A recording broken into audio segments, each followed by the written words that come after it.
As Yogtober draws to an end in Conan Exiles, it brings the Shadows in Nemedia bundle, a selection of relics and ghoulish pets for the spooky season. However, is it worth your money? Well, let's find out.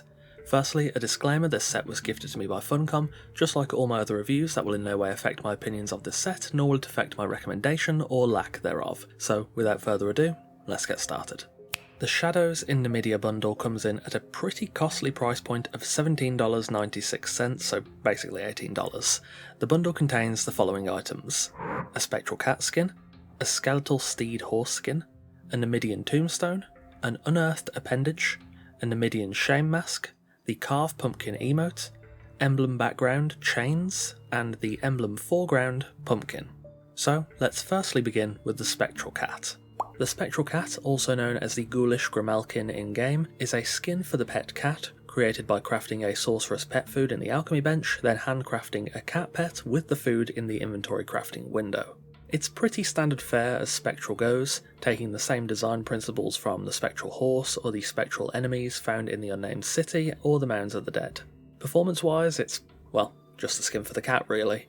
I'm generally not a huge fan of the spectral style, but I think it works alright for the cat. It's definitely fairly spooky, and if you want a spooky cat, this is a pretty good option. The skeletal steed is a skin for the horse follower, created same as the cat, by crafting a sorceress pet food in the alchemy bench and handcrafting the skeletal steed with a horse and the food in your inventory. You can only use the horses named horse, you can't use black, white, undead, or white as in spectral. This is a pretty good horse skin, it's nicely macabre and suitably slimline compared to most horses. The draping, rotted fabrics suit well. I feel like there's a lot of creepy armours this could go really well with.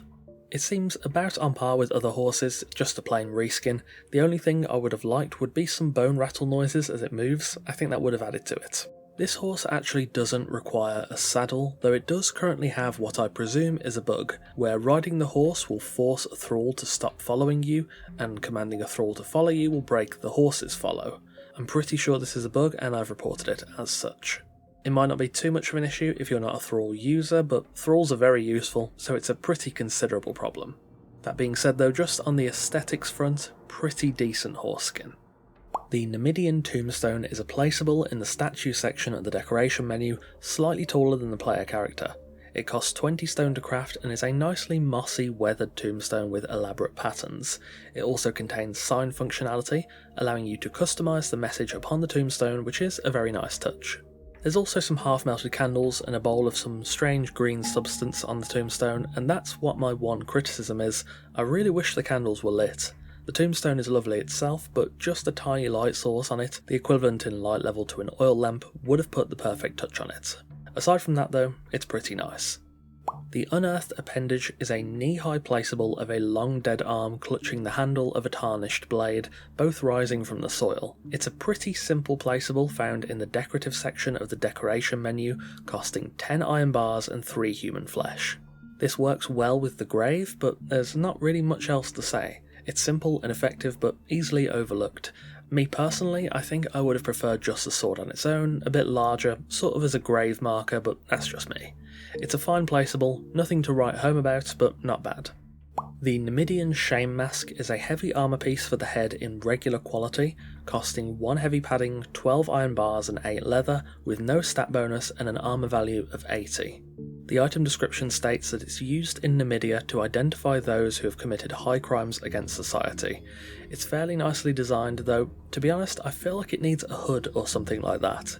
It definitely looks better on a character with longer hair, but I think a hood would have been good, alongside the fact that something feels a little off. The gap around the mouth does feel a bit too wide around the cheeks and makes it look a bit strange. Then again, maybe that's the point.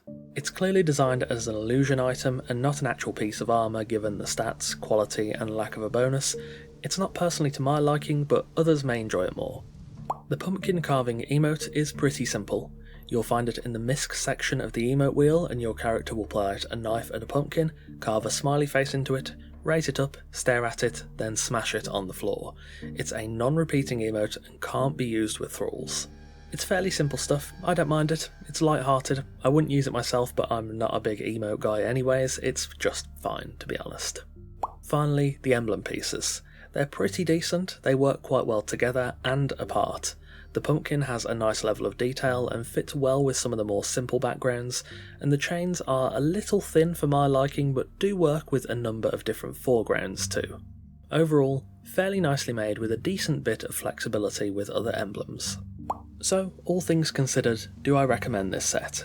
To be fair, I don't think I'm necessarily the target demographic of this bundle. As a builder, I don't really use horses or cats or emotes, but they're quite nice.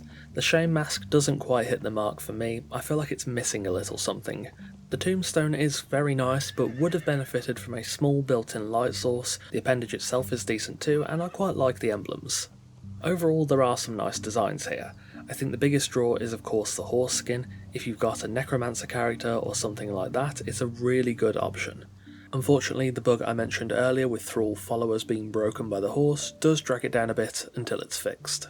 As a whole, I think the bundle is decent, but that being said, I will not recommend it for the price point. This bundle gets pretty much the same criticism I've had for a lot of the bundles. The pieces are generally good and nicely made, even if I don't particularly like them subjectively, but the price, in my opinion, doesn't match the contents, and that's the main cause of my choice to not recommend this set. I feel like for $18 there could have been a lot more here, like spooky rags to wear, pumpkin decorations, hanging creepy plants, etc, but well, we could be here all day suggesting creepy stuff to fit into a Halloween themed bundle. Ultimately, I think this bundle will appeal to some people that might have characters that really suit the stuff on offer here, but ultimately I think it's quite niche. Decently made, though the horse bug is again a pain if you're a thrall user. All in all, unfortunately, I do not recommend the Shadows in Nemedia bundle. Anyway, that about wraps up our Bazaar review for today.